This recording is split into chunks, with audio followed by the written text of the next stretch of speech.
Welcome everybody to SaxWorks. I'm so excited about tonight's program. My name is Rachel Sklar. I'm the VP of Programming and Content here at SaxWorks, and it is my job to bring amazing conversations to the SaxWorks stage, which we have today. We're so excited to have Mónica Guzmán and Angel and Eduardo here to talk about Monica's book.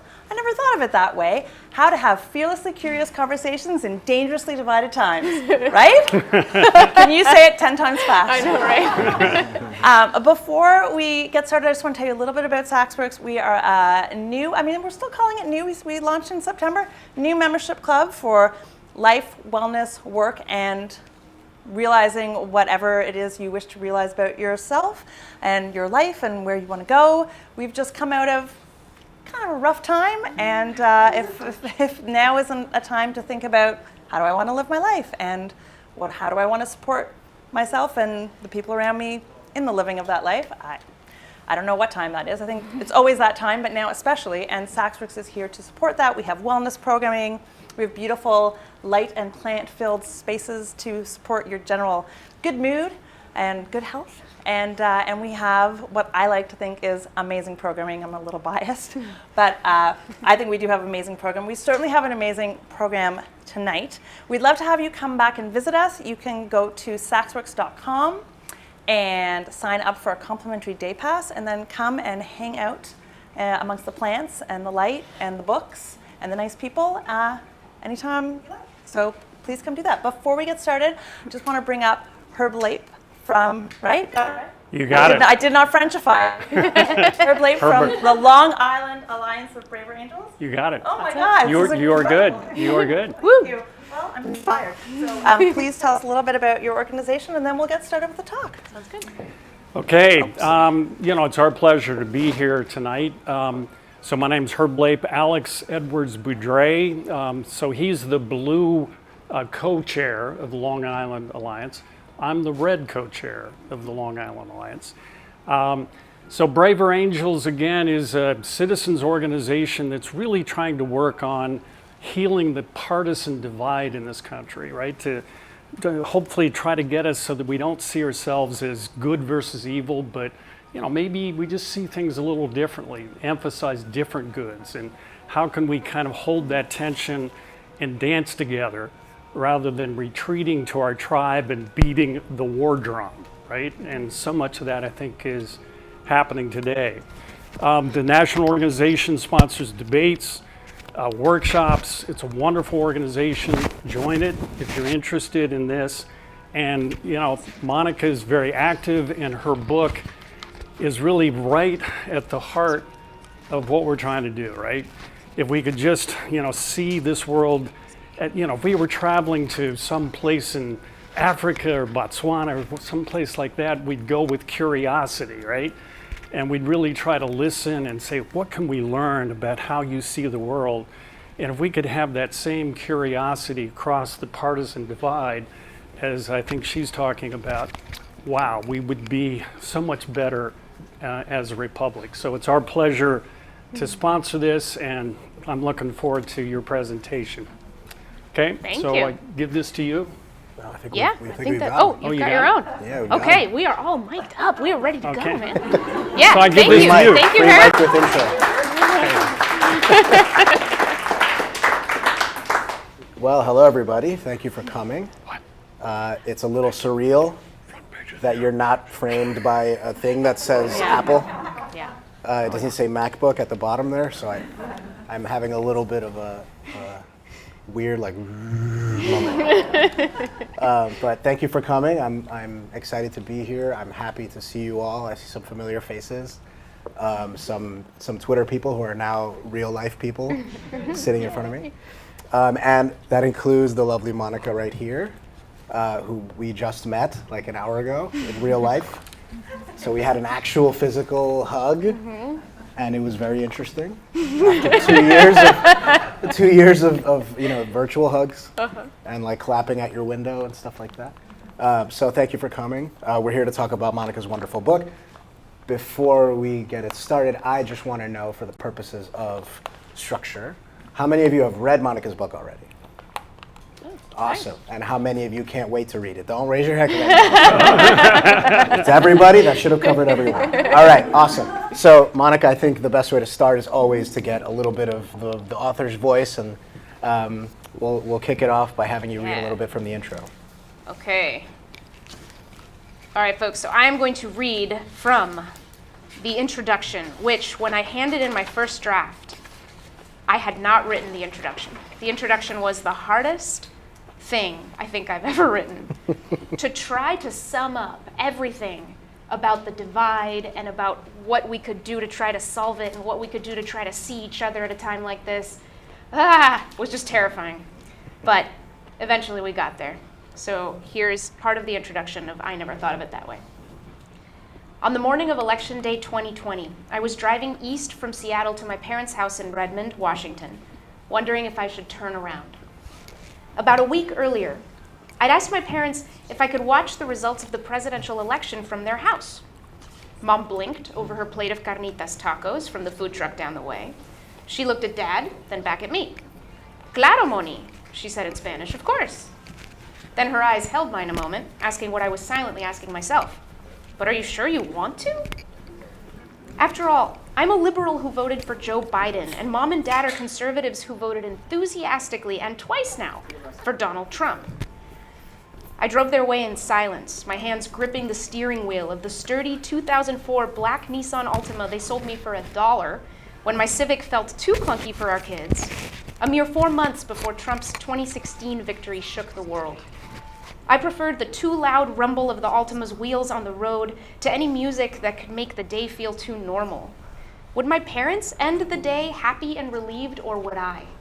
Who would feel at home in our country tomorrow? Up ahead, a big American flag waved by the conifers along the highway. Seeing it brought me back to my mother's naturalization ceremony 20 years earlier. Did you notice I dressed in red, white, and blue? Mom had texted this past Independence Day when Dad dug up and shared a family photo from the New Hampshire State Courthouse. In the photo, Mom's in a red cardigan with white buttons and a blue skirt, clutching a small American flag as she poses next to me, my younger brother, and my dad, who'd been naturalized a month prior. I was 17 then, my long hair draped over a purple sweater. Being under 18 meant my brother and I were automatically naturalized, along with our parents. It was our first family photo as American citizens. We were beaming. Later that year, I slung my high school backpack off my shoulders in our home office to see a Bush-Cheney sign tacked to the bulletin board above Mom's desk. Republicans? I thought. Really? We erupted about Clinton's welfare policy one night, the spoons rattling in our gray Tupperware ice cream saucers when my hand hit our tile-top wooden table too hard. And I'll never forget the drive home from Hoyt's Newington Cinema 12 after seeing the Michael Moore documentary Fahrenheit 9/11. Liberal bias, it's the truth, I yelled in Spanish from the back seat, frustrated that house rules meant I couldn't use my bigger English vocabulary to trounce their puny arguments once and for all. I remember thinking then, how could they not see? Echoes of that long ago conversation now filling the silence in the Altima. By November 3rd, 2020, I'd found myself a new strange party trick in true blue Seattle. Admitting to roomfuls of fellow liberals, after a swig of whatever drink is in my hand, that my parents, who I see most every weekend and call about everything from cooking tips to the kids' latest swim lesson, are Mexican immigrants who voted for Trump. It would always stun the room for a second. People needed time to square this reality with what they know of the wall on the southern border, the talk of Mexico sending rapists and criminals, all that seemed to them like an endless string of hostility aimed at immigrants from Latin America. I'd watch and wait for someone to ask the first question left hanging in the air. So why did they vote that way? And then I'd feel their eyes probing mine, as silently they asked the other, and why are you still speaking to them? With the stars and stripes long faded from my rear view, I steered the Altima into my parents' cul-de-sac, wondering one last time if I should just go home. I parked the car in the driveway of their 2-story Craftsman, inches from the closed garage. Grabbing my phone and overnight bag from the passenger seat, I stepped out of the Altima, passing on my way to their covered front porch the faded Choose Life bumper sticker Mom had stuck proudly on its left back bumper years ago, and that I, for reasons I don't fully understand, refused to scrape off. I took a deep breath and rang the doorbell. If there's one thing that most people on the left and right can agree on, it's that the way we treat and talk to the other side is broken. We can't stomach the ideas across the political divide, let alone the people who hold them. In one 2021 poll, most Americans thought the biggest threat to our country's way of life was other people in America. By June, US voters rated division in the country as the #1 issue facing them personally. If you're reading this book right now, whether you consider yourself conservative, liberal, something in between, or something off that spectrum altogether, I bet you've wondered, as I have, how long we can hold it together while our differences threaten to wreck our relationships, our country, and our ability to share our lives really at all. Maybe you're like Sophia, a woman in Boston who lost several deep friendships when she switched from supporting Hillary Clinton in 2016 to Donald Trump in 2020. Having grown up in a communist country, she sees something dark and destructive in the left's agenda and is convinced that Joe Biden is an illegitimate president. The facts are different, the values are different, she told me, as she described her preferred solution: a conservative states of America and a liberal states of America. Peaceful divorce might be the only way, she said. Or you might be more like Marcus, a young man in Portland who feels a spiritual connection to his nation's ideals and its imperfect pursuit of them. The results of the 2016 election threw him into a state of confounded despair that made him want to both reach conservatives and fight like hell for a country he sees them shoving toward authoritarianism. That's when there's two modes in me, he told me. It's the political vigilance and the need to understand. Or is it Eddie you relate to? A man in rural Kentucky who told me he's tired of turning on the news to, quote, watch them lecture me on what kind of racist I am. The way he sees it, the liberal mainstream media are responsible for the hate he sees tearing America apart, and he feels helpless to stop it. They don't consider us human beings, he said. I could hardly believe what I heard from Barbara in Knoxville, Tennessee, a mother of 5 grown men whose families got so fired up clashing over politics at her 2017 Thanksgiving dinner, it was like a bomb went off. One of her sons is very conservative, another very liberal, a third and fourth moderately conservative and liberal, and a 5th son is more centrist. Yes, really. I think my family is a microcosm of the country, she told me. Barbara, who describes herself as a conservative libertarian Christian, had tried to keep the peace that holiday.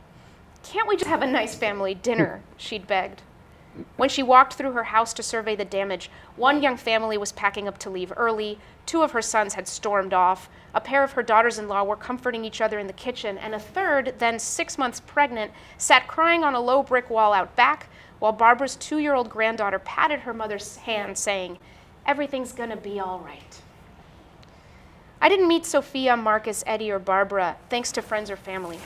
We connected instead through our shared determination to find some answer to the challenges these dangerously divided times present in our lives. Determination can turn easily into desperation, which is how I opened my email one day to find, microphone switch. We're switching your mic. You got it. Love it. Right up here? Yeah. Okay, you got it. I opened my email one day to find a new message in my inbox from a man named Leo. Opening the email, I learned that Leo is liberal and that he lives in rural Montana. After a series of quickly escalating text messages from his conservative son about several heated political issues, he explained, his son had just told him that he didn't want him in his life anymore, that he was afraid he might indoctrinate his kids. Leo had seen a talk I'd given about my politically divided family the day after the 2020 election and reached out. I really don't know where to turn, he wrote, but somehow he'd found his way to me. Each story I hear from Americans of all political stripes about the ways these divides are pulling us apart, each of the fallings out, the declined invitations, the tweet storms, the dialed-up villainy, all these ways that people are no longer speaking to people, brings me face to face with that question. Why am I still speaking to them? Even after the tense 3-hour conversation about race and law enforcement with Mom in June 2020, where neither of us changed our minds, even after the 2-hour argument with Dad about how the White House handled the coronavirus pandemic, where I definitely went too far and he was as mad as I'd ever seen him, even after all that, why am I not only speaking to my parents, who are way on the other side of the political divide, but listening to them, learning from them, and enjoying their company? And why, when I say that my parents are Mexican immigrants who voted for Trump, do I not say the rest of it? Why am I both eager and afraid to tell my fellow Seattle liberals that I not only speak to my parents, but that I understand them, that if I were them, I would have voted for Donald Trump too? Beautiful.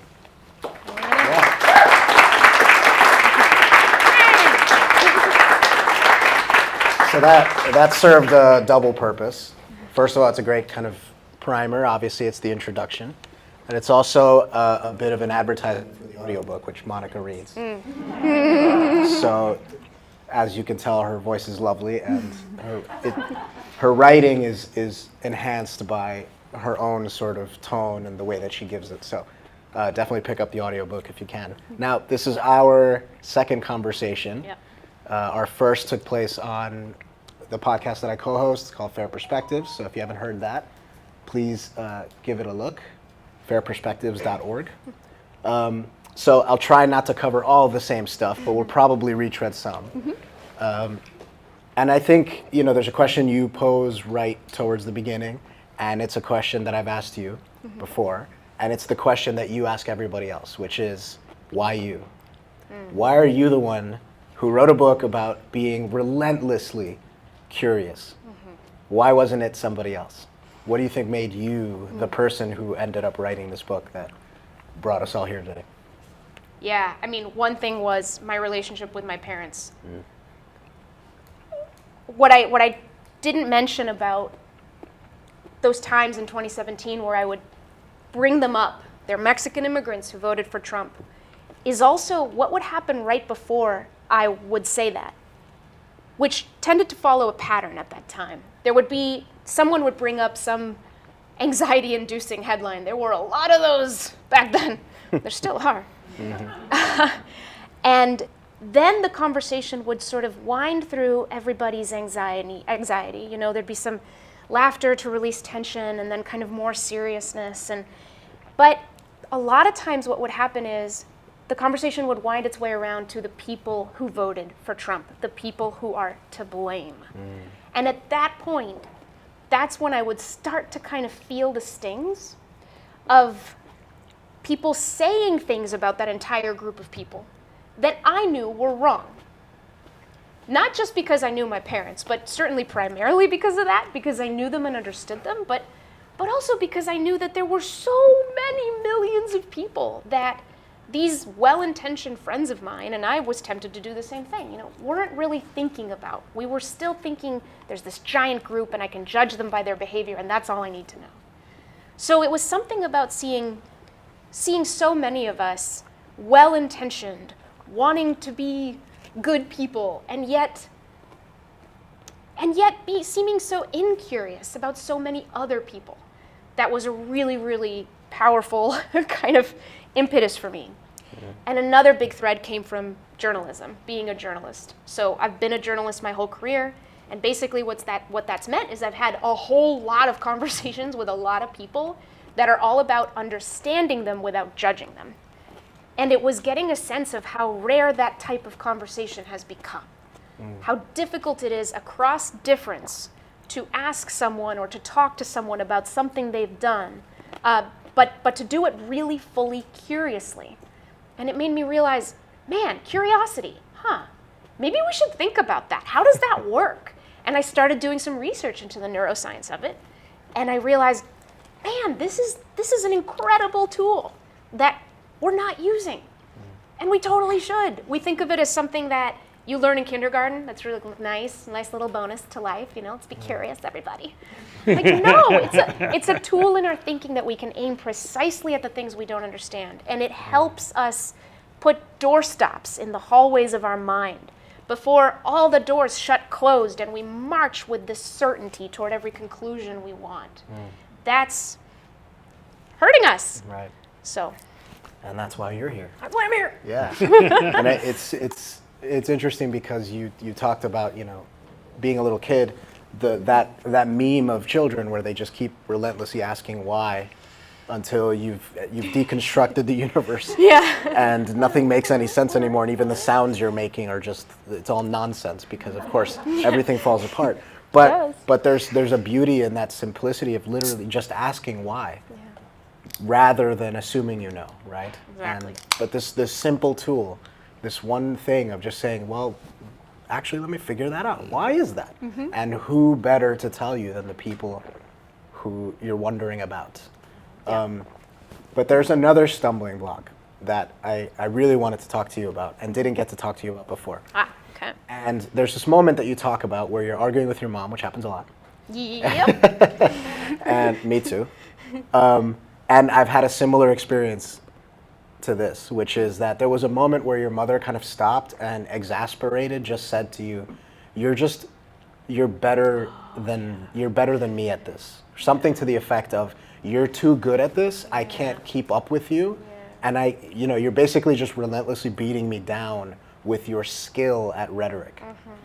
And so that's another thing, right? There are just some people who are really, really good with the jabs, and they're really, really good at trapping you, and they're, even if they don't know they're doing it, right? And a lot of people do know they're doing it, but it's a rhetorical tactic. But talk about that moment and what shifted for you there.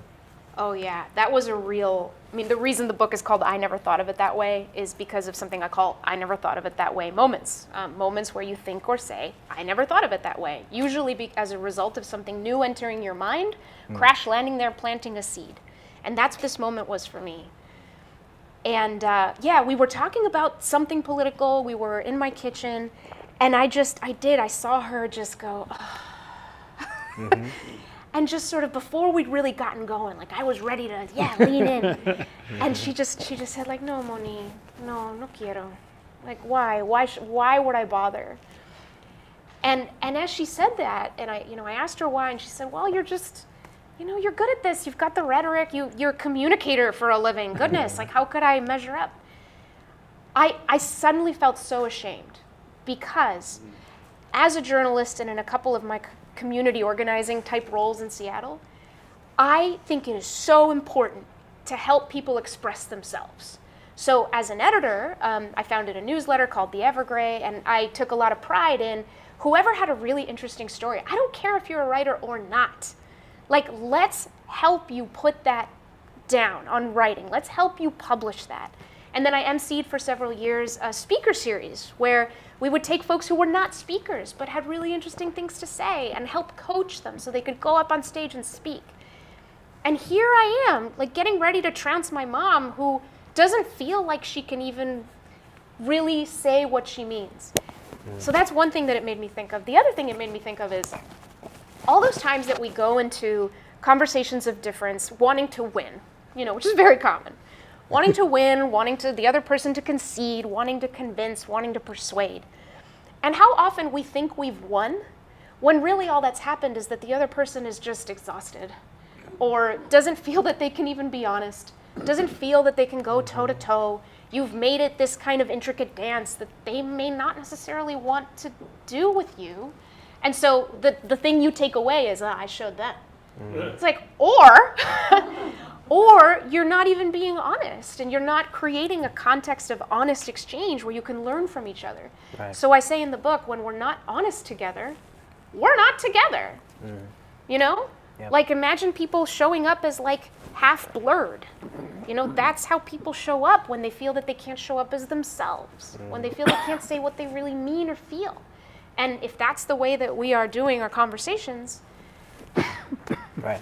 And there's the conflation between what we think of as persuasion and what is actually, I guess, kind of warfare, basically. Yep. Like we're thinking persuasion, but what we're actually doing is defeating the other person. We're stopping them. We're attacking, right? We're not persuading really, but we see the defeat as a kind of fake persuasion. And that's the thing is you can't understand a mind you're trying to outmaneuver or defeat. Right. So while you are working on that, you can only be pretending to try to understand them. But the other person will see through that. These are different mechanisms, and you have to have some trust there before debate can be really fruitful and the banter can be really productive. Right. People have to feel like you think they have something to offer, something valuable, and that you're really trying to hear them. Yeah. And there is, you said like I showed them, but really what you did was you showed yourself. Yeah. Both to them, but also really to yourself. All really that really mattered to you in that moment was, yes, I have done my duty of, destroying the monster. Yes, I have delivered the talking points. Right. They have been delivered, and I can walk away satisfied. I am a good little blank. Yeah. And I've done my job for the day. Log off. Yep. And we'll talk about Twitter. Yes. But Yes. but I think that's such a crucial distinction, and it's something that many of us fall into because it's so easy, especially when someone's doing it to us, to just reciprocate. Yep. Like, this is just the dynamic we're in. I'm going to attack back, right? It's very difficult to be like, I'm going to continue to listen when I'm being berated, right? So that's what's going on with your mom in that moment is, I can't handle this. This is, you're out racing me, and I'm not going to do it. I just give up, Yep. right? And you have this relationship with your mother, so the honesty of that moment was beautiful. The fact that she could tell you that, but most people aren't going to do that with a stranger, right? Yeah. They're not going to be like, listen, you've outmaneuvered me, right? Because that's also a concession. Oh yeah, right? and it's weakness. We think of Right. it as weakness. It's a loss. It's, oh, I'm giving up. So now all the things that I was arguing for, all the things that I care about, all the things that you're trying to refute, they actually don't matter as much to me, or they'll be seen that way, right? I'm giving up, and I'm handing you this victory, right? And it's all false. It's all this false pretense, right? So how do we get past that? How do we find ourselves in better conversations? Yeah, I mean, the first thing really is sort of giving up before we begin on this whole win-lose mode thing. So, you heard the piece of the introduction where I talked about some people I've met who have really faced some serious pain across this divide and loss of trust, or just not even knowing how to get over a barrier to ask a question or have a conversation at all. So it really does begin with the kind of trust that can only be built by listening to each other very meaningfully. So people talk about listening being about being present or just paying attention, but I think that ultimately when it comes to building trust or having a foundation for understanding, listening is about showing people they matter. So across the divide where there's a lot of suspicion and fear, when you ask somebody even, why do you believe that? Why do you believe that? It's in the context. It comes across as getting somebody to justify not just their ideas, but themselves. So that's what we often do. It's like, oh, I'm being curious. Why the heck do you believe that? That's curiosity, right? Why? Just, but the other person immediately feels like, oh gosh, okay, here I am. I've got to defend everything about me right now to this person who clearly is very incensed. And so how likely is it that they are going to explore vulnerably and openly what's really going on? Not very likely. More likely what they will do is they will think about the reasons that are acceptable, that are powerful. What did the personality say on the media last night? What is the talking point that I can find some shelter under? And they'll grab those and they'll give them to you in the hopes that maybe at some point you can see them. But really it's a lot of posturing. Really it's a lot of borrowing. That's a lot of what we do. So what you need to do is just begin not with the ideas, but get behind the ideas to the person. Talk to the person. And so instead of asking, why do you believe what you believe, which again, in a climate of distrust, comes off as asking someone to justify themselves, you're like putting them on trial, you're putting them on a stand. Instead you ask, how did you come to believe what you believe? And what that does is it gets people to want to tell you a story, and it's a story about themselves. It's a story that no one can really argue. They lived it, they're the experts, you're not.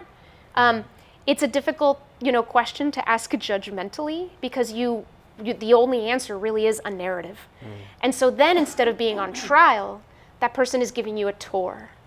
And you get to just walk the path alongside them that they took to their views, whatever seems to stand out for them. And there, what almost always happens is you will find something to relate to in that path. They will tell you about a struggle. They will tell you about a painful experience, a time that they felt excluded, or excited or passionate or afraid. And you will see yourself reflected in that very human experience. And just there, you will begin to build kind of like the base camp on the way up the mountain. And you have that little base camp, and then you can ask the harder question. Well, tell me more about that. Or you can introduce the contrast. Well, let me tell you how I think about it, because it's very different, and I'm really curious about why we ended up going these different directions. So asking how, not why, is a really lovely way to begin to build that foundation. Yes, I think a lot of us, those of us who are married, know that asking how, not why, changes everything. Yeah. Why did you leave the milk out? Yeah, I think there's a Louis C.K. joke about that, where he says, like, why didn't you put the clothes in the dryer? Yeah. Like, I have a reason. Yeah, exactly. Like, can it just be that I'm an idiot and I forgot? I forgot. I was busy. I was doing this thing. Yeah. Like I put them in the washer and then I went, duh, and then just walked away, right? So it's a similar thing, but there's. True. I think that's another thing too. Is yes, people say, no, I'm being curious. I'm asking questions, but they don't recognize that they're asking kind of loaded questions, right? There's a bomb inside that question. Yes. Yes. Why would you vote for someone so terrible? Yeah. Right? Exactly. That's not a question as much as an accusation. That is an accusation baked into a question. And it's totally. It's in question form, so we're playing Jeopardy with the accusations. Yes. But it's an accusation, right? Yes. And now you need to defend the decision you've made rather than explain. Exactly. Right? Yeah. So, but we have to kind of take a step back actually, because the desire to ask a question at all is not something that everybody has, right? So you and I have it, right? We're fascinated by, we share this, that we want to see people's scrap paper, right? Yeah, I don't just want to see the answer they put on the test. I want to see all the scribbles. I want to know how they got there. I want to understand partial credit for showing your work. Right, exactly. Like my math teacher in sixth grade. Yes, I want to see the work they're showing. I want to get in their head and go, wow, right? Part of it probably is because I'm a writer, and understanding, the psychology of people makes you write better, right? And having that perspective. It's also just because I'm an idiot and I'm wrong often. So trying to understand how the people who are right think helps me. But a lot of people don't necessarily have this natural inclination to even begin with the question, right? They want the accusation because they've got it figured out. How come you don't? If I figured it out, why don't you? So how do we get people to become curious people? And what's in it for them? I guess would be the beginning there. Yeah, and I run a lot into the idea that there is such a thing as being naturally curious. And I actually push back against that idea quite a bit. I think it is true that you and I practice a lot of curiosity in what we do, and that we've, built up that muscle over time. But what I don't think that curiosity is a personality trait. I do think it is a practice. So really, like, the thing that makes using curiosity more rewarding over time is being in the situation where you are surprised again and again and again, where you ask the question thinking, I'm just going to waste my breath and ask this question, but I already know, and then they surprise you and you go, oh, okay. And what happens is you do start to notice, wow, I carry a lot of assumptions about people that as soon as I check them out, they're not right. Now, in journalism, there's a lovely saying, if your mother says she loves you, check it out. You should never assume anything. And so, that's lovely, right? That's baked into a democracy's storytelling institution. It is not perfectly applied or implemented, especially now. There's some issues. Monica throwing shade.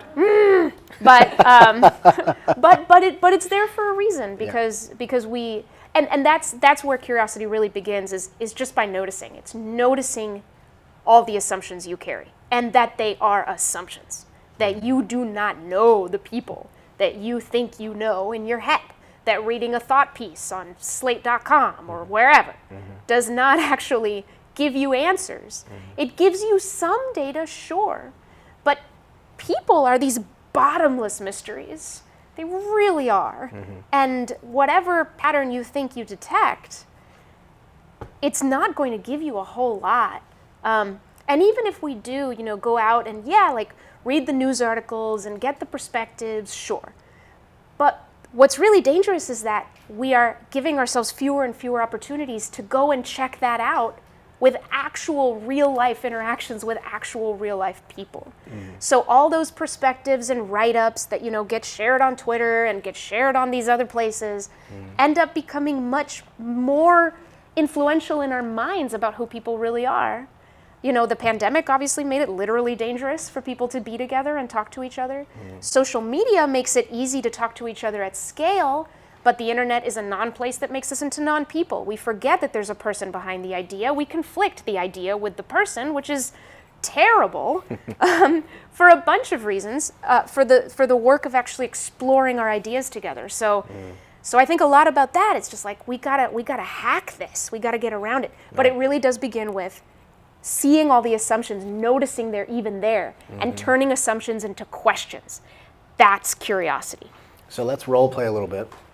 I'm going to be somebody who is incredibly obstinate and unwilling to hear you out about this concept. So we're going to do some meta work. Oh, fun. Oh my God. All right. Okay, so, let's do it. So I think anybody who voted for Donald Trump is a terrible human being. They're racist.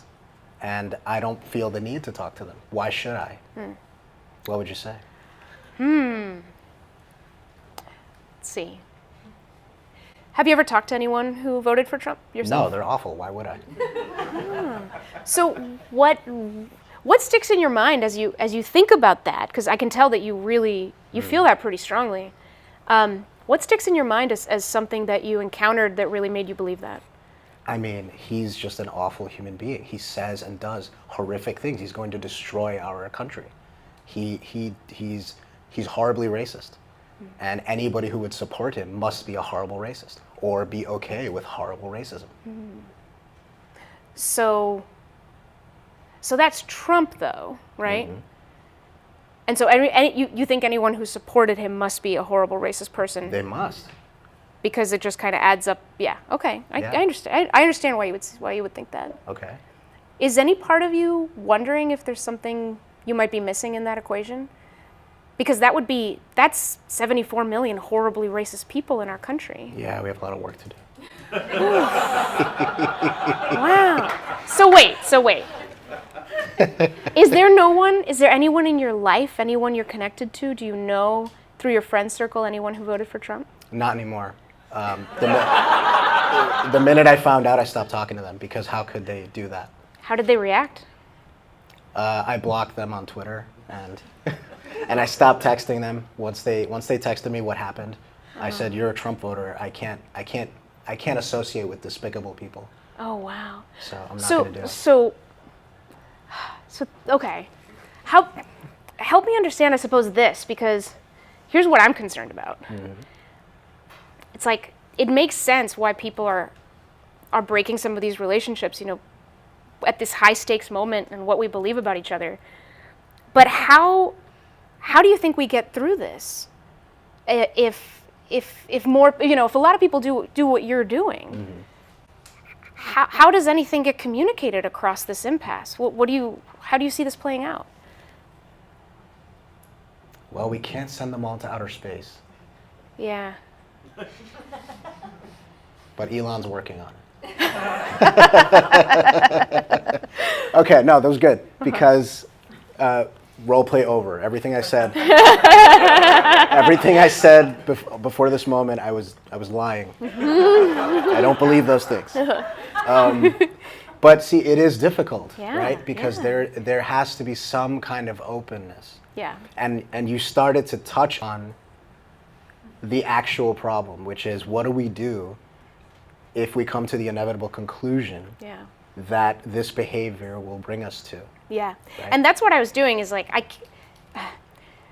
if this were a real interaction, right? By the way, we didn't plan that. I totally No, just totally not at dropped all. that on her. But if this were a real interaction, I would hope the most important thing about that conversation to me would be to earn the right to have another conversation on the same topic. So I do think that is so important. I say in the book, and I really believe this more and more the more I think about it, that the most important thing to do with a bridge across difference is not to cross it, but to keep it. To keep it. That even not burning a bridge is a step toward curiosity. Just leaving it open, if there's nothing else you can do, that's enough. So that's it, is like I would work on just earning, like first kind of playing it out. You know, I was almost, this is a really weird image, bear with me, but I was almost thinking of like squeezing the toothpaste tube out from the bottom. Like what I was doing was trying to understand that point of view that you expressed, just the simple one all the way up.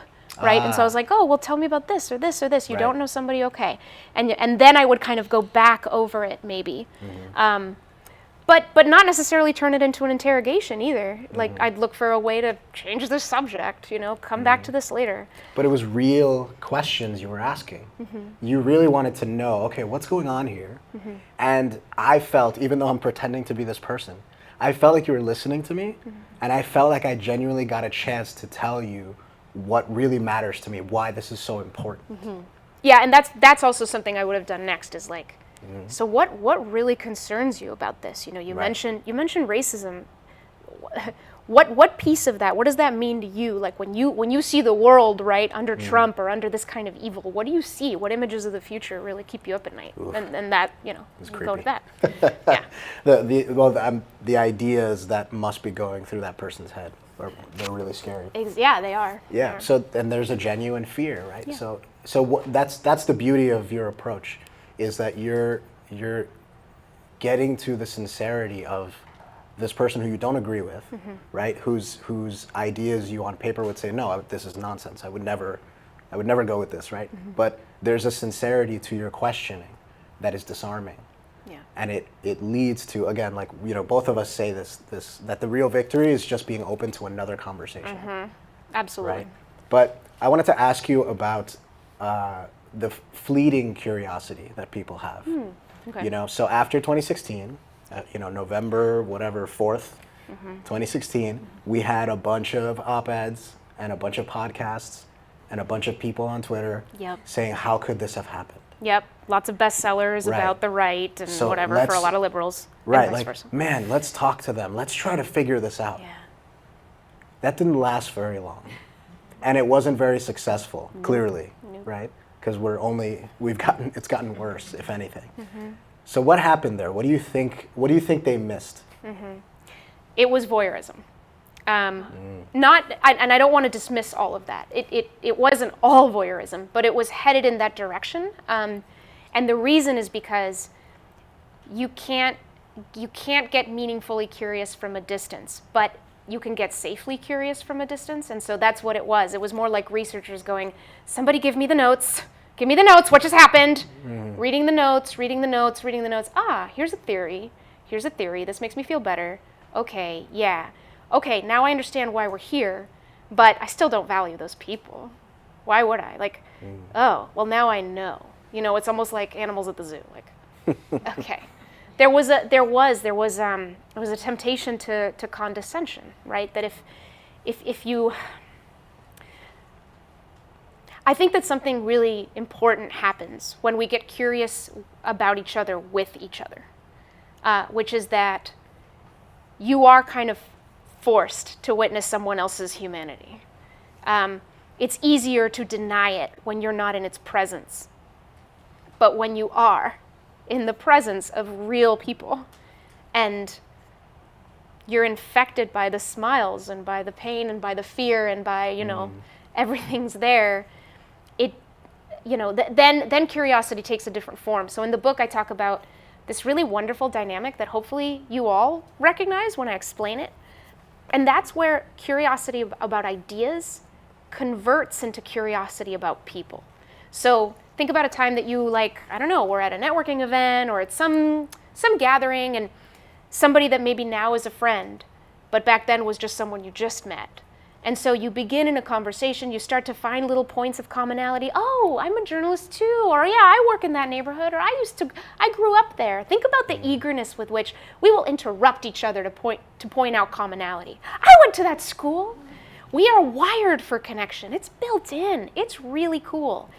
And so what happens as you get to know somebody is, even if you started out going, oh, I want to talk to this person because of what they think about X or Y or whatever. You start there, but at some point something really beautiful happens where you go, who is this person anyway?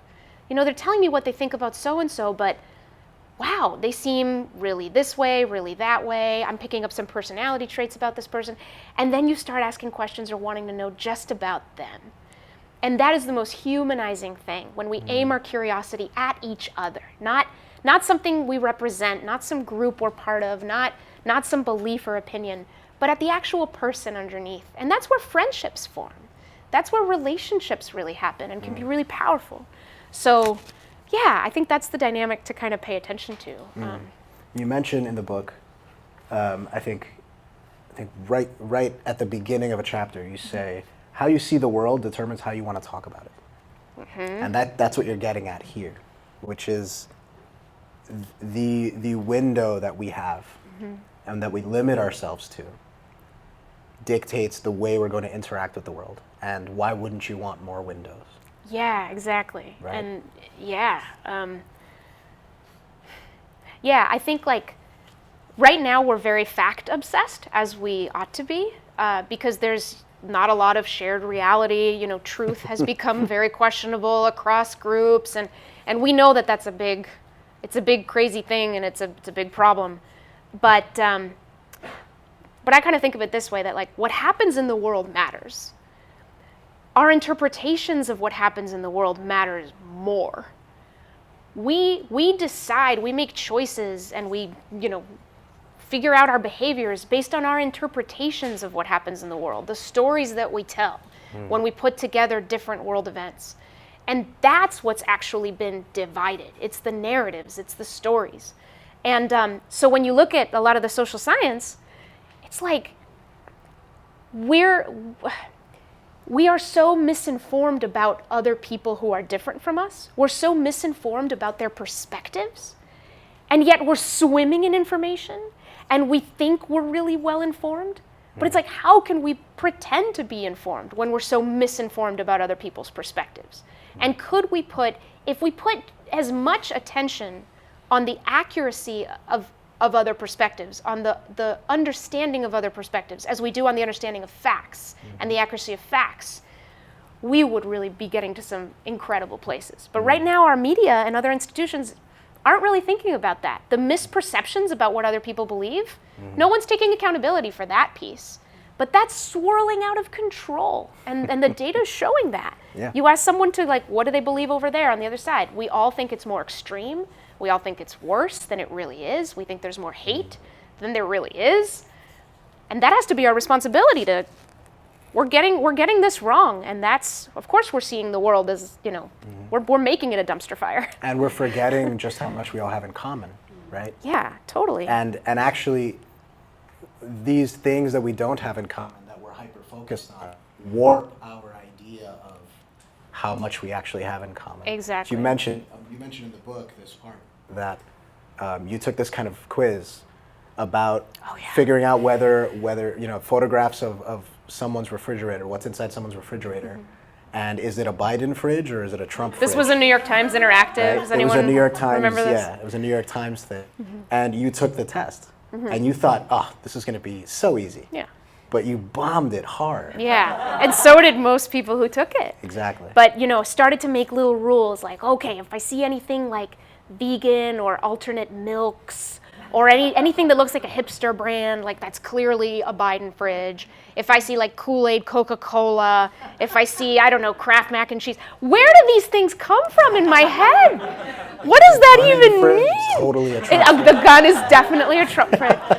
But it's remarkable because it did show a lot of people how tempted we are to turn people into puzzles.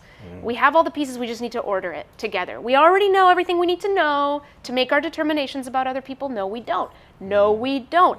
Especially at times that are so polarizing as these, where we reach for certainty because we're so stressed out. Makes sense. But we actually should be living in a lot more uncertainty, asking a lot more questions. But it's so much harder because it is more stressful, because everything feels high stakes, and it's just this vicious cycle. And we get deeper and deeper into this hole. So there's an analogy that I always bring up, which is that, do you remember, I'm sure you've noticed, an adult getting annoyed with a kid because the kid is being a kid. Can't sit still, is asking a bunch of questions, is running around, right? Being a kid. And if you have you had this moment where you're looking at this adult and you're like, did you forget what it was like when you were a kid? Did you forget that that's all you wanted to do was run around, and you spoke out of turn because you didn't understand grown-ups' ridiculous rules, right? You've had this moment, right?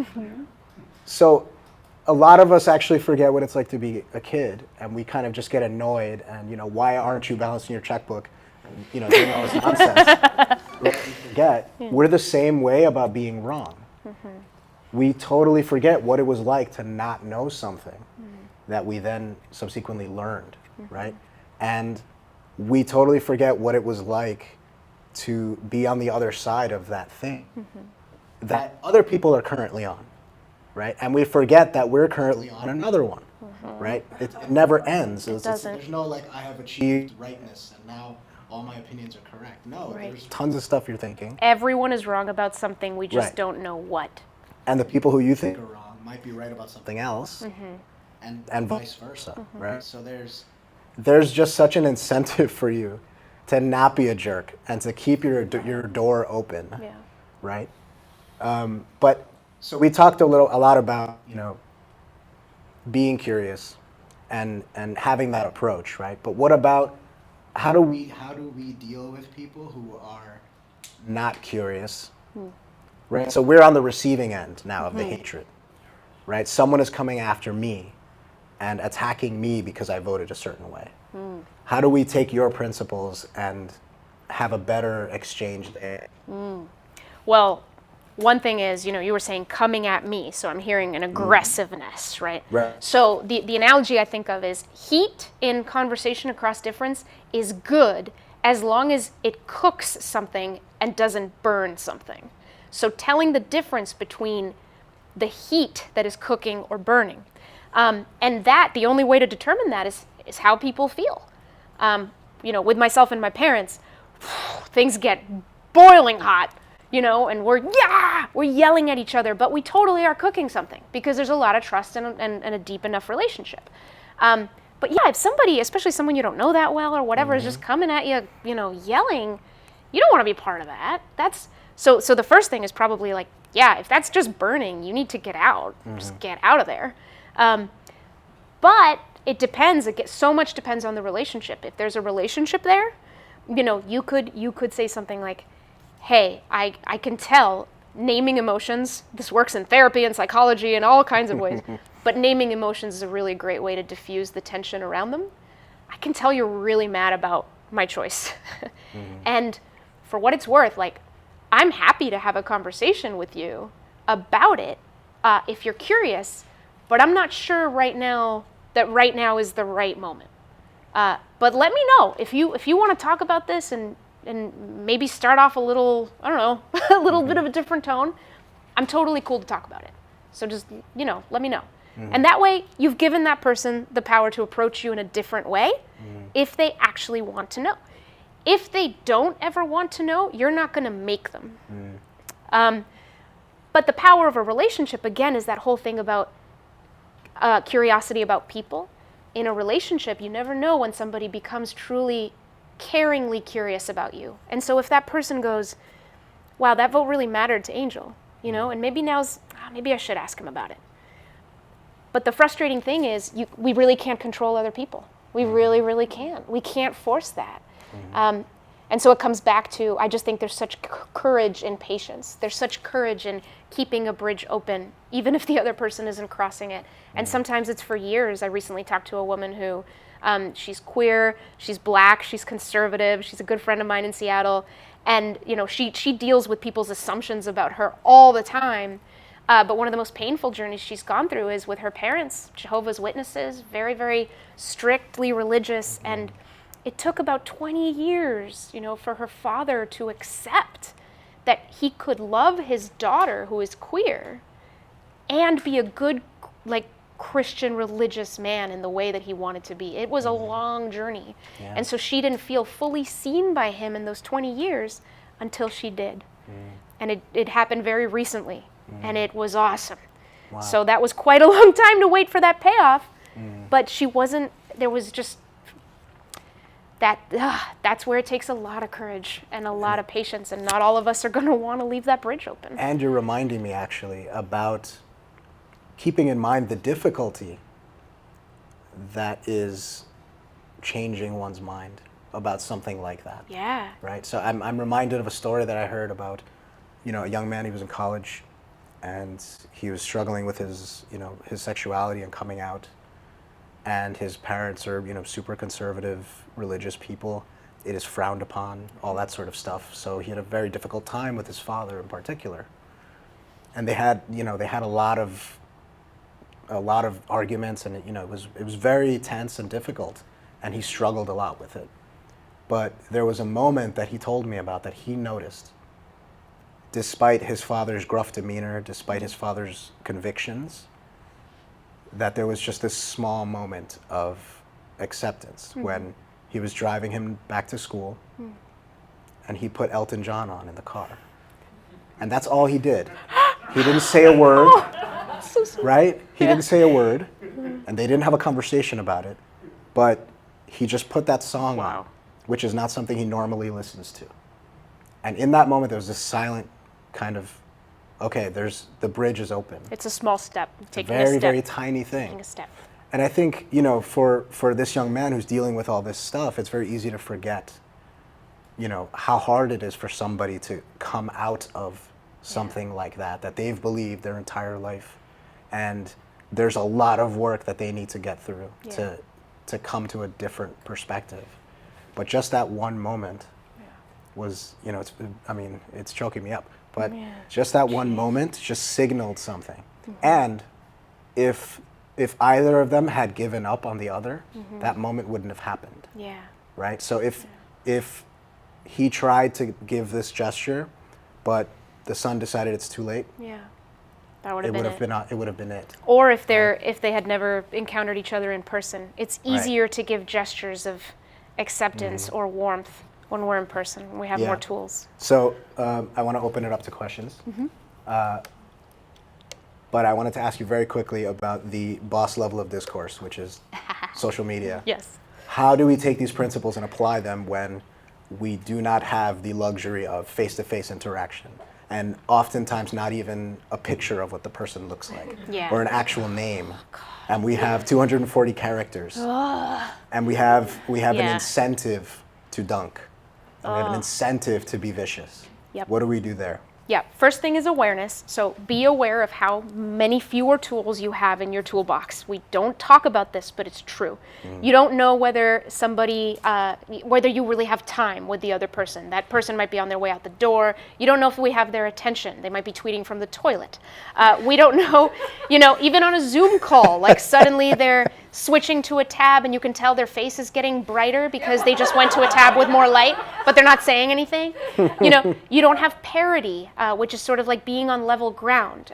If you're commenting on a social media post, somebody could ban you, hide your comment. You don't have containment. Containing a conversation to the people actually engaging in it shouldn't be such a radical idea, but it is. And on social media, because conversations are not contained, we are tempted to perform instead of explore our perspectives. And we do. We get points with our side for performing. And then embodiment. You'll probably notice I gesture a lot to communicate, and I use my voice in lots of ways, and different people have ways that they use all of this to say what they mean. And not to mention our smiles, which we hid behind masks, and we still have to in a lot of places. It's just noticing that social media, it's like going into a hard, construction job. You got to build a whole house or whatever, and your tools are this big. Are you really going to do that? Are you going to go and open this topic up with this person right now when you have this little tiny bit of tools and this is the kind of project you're taking on? So that's one of the things. The cool thing though is that you really can turn things up. I can't tell you how many times something has started on Twitter or started on text, and I've said, you have time for a phone call? Like, nobody does that, but it works. It can actually work. Like the woman I talked about in the introduction, who comes from a communist country and believes that Biden is an illegitimate president. I found her as a commenter on Facebook who was using a complete pseudonym. It turns out she had been banned from Facebook. Her real profile had been banned, and so there she is. And I messaged her and said, "Would you be up for a Zoom?" And so within hours, I was seeing her face and who she was as a person, and hearing her thick accent and hearing about her life.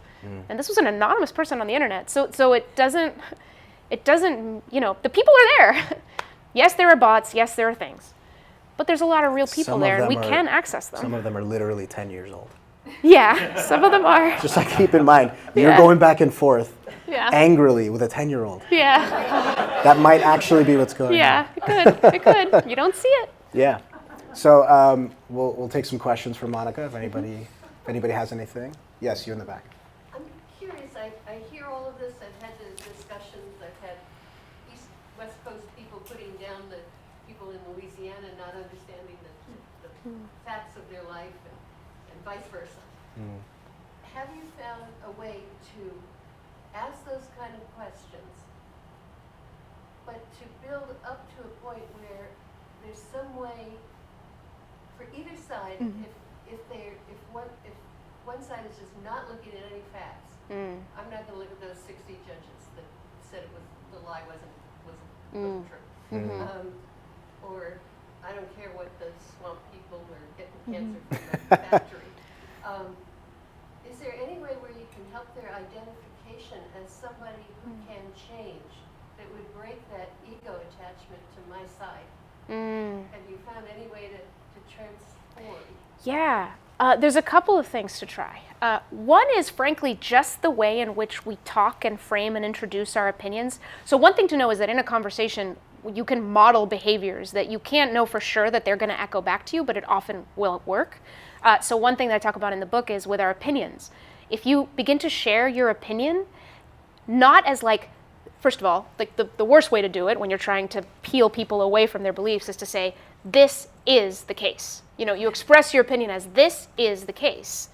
Well, all you're modeling is certainty. And when there's too much certainty, there's no curiosity. So, the next step would be I think this is the case, okay?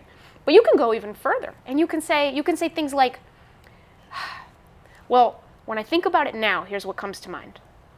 Or you can show the impermanence of our opinions in the language that you use to introduce them. Here's what I'm thinking for now about abortion. Here's where I sit for now. So any kind of temporal language will lead that other person to say, well, here's what I think for now. And they've just said it's what they think for now.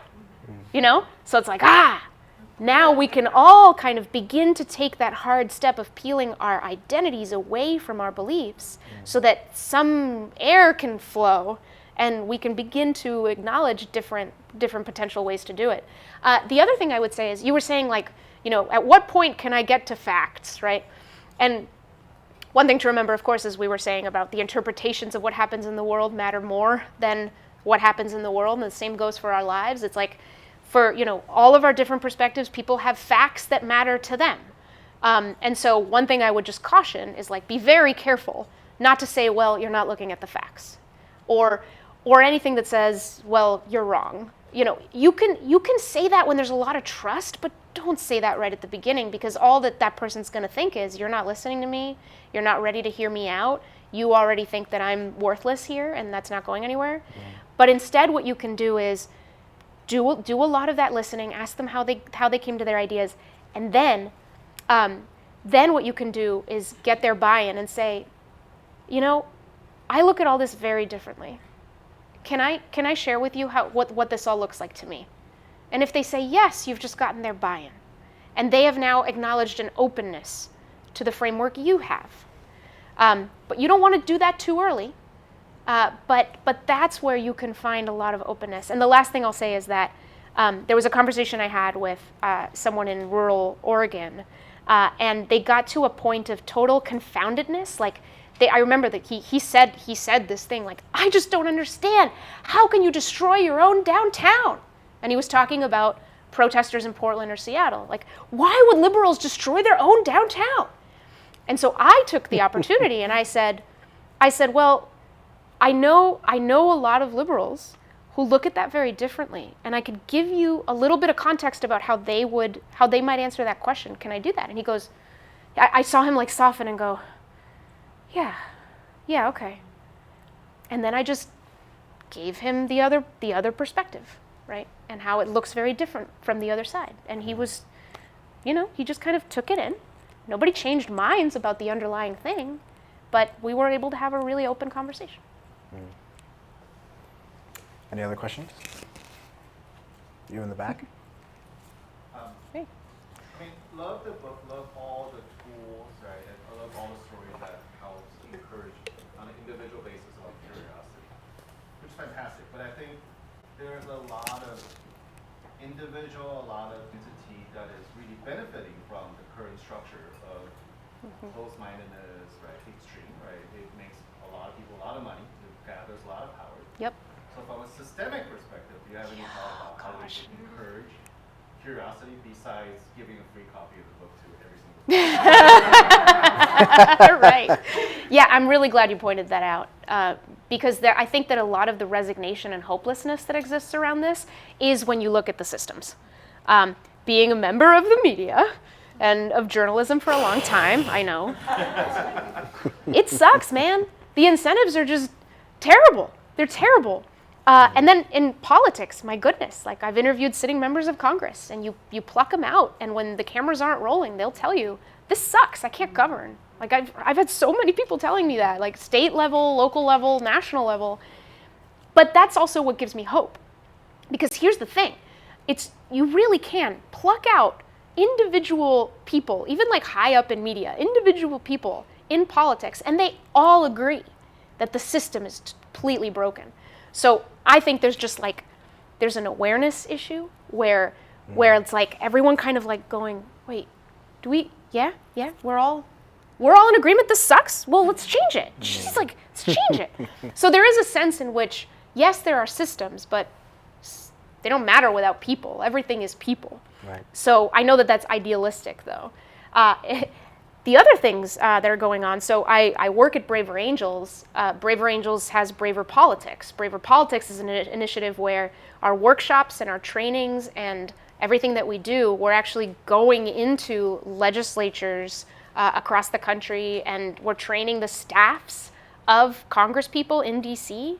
So that's happening bit by bit and we're being invited into this, because people in Congress want to be able to do this with each other. They've taken our one-to-one workshops sort of privately, like Reds and Blues in the House. So that's happening. It's small though. And then in media too, like I can just tell you, I know a lot of journalists working on a lot of really interesting initiatives to get us past, to kind of hack ourselves through this. So I see this groundswell. I really do. It's the one thing that no matter your politics, everyone agrees on. Everyone agrees this is bullshit. That this is not going to work. We know that in long term it's not going to work. So I think it's a combination of sort of awareness and just slowly grinding away until people look around and go, oh, I'm not alone here. We can do it. Well, if I may add, actually, there's a little bit of, there's also the thing of we have more control than we think we do, right? Everyone talks about, Twitter's a cesspool and the algorithm is incentivized to make you more hostile and more angry. Yep, it's true. Yes, because that is the best way for the algorithm to maximize what it actually wants, which is engagement. Yep. Right? And the news, the media is the same thing. They need clicks. They need you to click so that they can, get the ads in your face and they can get paid, right? That's the economic model. What makes you click?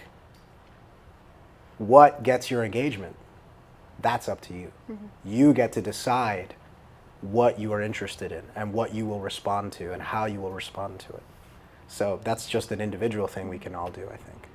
And I think one more question. Did I hear that right? Okay. I know Carl has a question, but yes, go ahead. I'm curious, So I'm a first-generation American. I'm from Germany originally. And when I came to the country, by now I really feel that there's maybe two somewhat disparate cultures. One is more coastal, and I might say it's the Professor Xavier culture, where like let's play nice and we can deal with everyone. The other might be more the Dirty Harry culture. Like, you know, if you insult me, I'm going to slap you down or something. And I'm wondering, can we actually get together and say there's good in both of these? Because I think as long as we say, no, my culture's better, sooner or later we'll always get to, okay, then I don't want to talk to you. Yeah, I mean, I hope so. I think, I mean, ultimately, I wrote this book because we're so divided, we're blinded.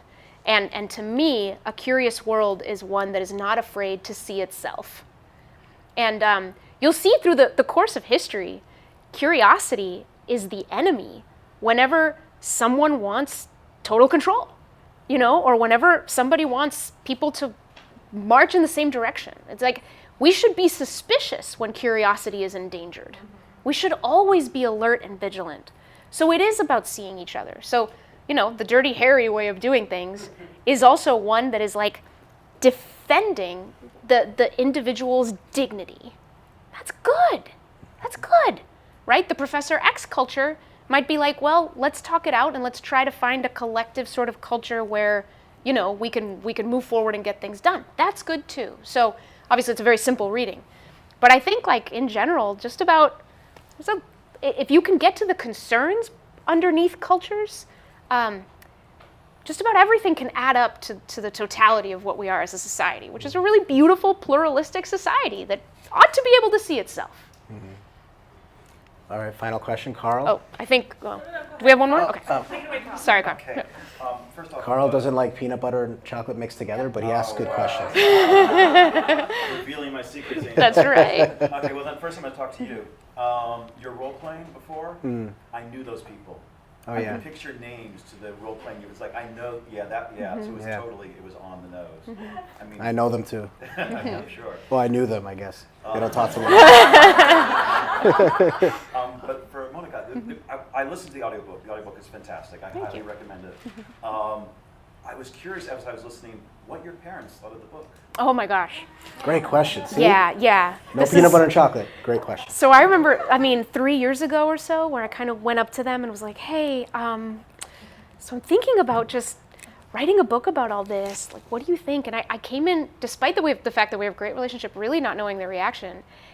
And what really stuck out to me was my mom and dad were both like, yeah, fine. Whatever. And they kept like doing what they were doing. And I was like, guys, did you hear me? Like, I really want to write. Yeah, that's great. No, this is great. Yeah, sure, go for it. And that's been the attitude ever since. It's awesome. Like, they read the first draft, they read the second draft, the third draft. You know, my mom just called in a huff because I had described my grandmother's dining room table in the wrong way. I called your aunt. It wasn't like this. It was like that. Like, come on, Monica, you don't remember that? So they were more about that. Like, get the details right. But otherwise, no, they're so on board with this too. They took a Braver Angel Red Blue workshop, which is the signature one, and it really impacted them. My mom is now has like a red blue pen pal named Laura in New York, who's very blue, and so the two of them talk every month or so and just talk about politics and do that exchange. So they're all about this, and they have been so supportive from the beginning. They even told me, like, Monica, if there's like a podcast or an event where you would want us to join you and like talk about stuff, like maybe we would do it. I'm like, really? Okay. So yeah, I was on Glenn Beck a couple weeks ago. They died. They love Glenn Beck. They died. They were so happy. Well, try writing a memoir and see what happens. Yeah. Well, thank you very much, everybody, for coming. Thank you to Monica. All right. Thanks, all.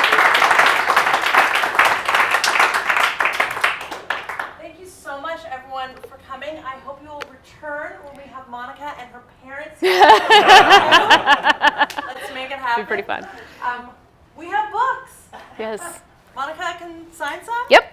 And everyone should buy some and buy one for a friend and buy one for a person who might be a friend now that you know how to talk to them. Please, once again, go to saxworks.com, sign up for a day pass and come see us. Tell your friends also. It's been really wonderful to host this incredible event. Thank you to the Long Island Alliance of Braver Angels.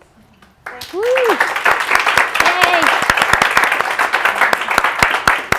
Thank you, Monica and Angel. What that was outstanding moderating, and Monica, you just had so much wisdom. I learned a lot, even though part of me felt a little begrudgingly, but I know that that's part of the process, so I'm going to push past that and use some of your tips to talk to some of the people in my life who I might buy this book for.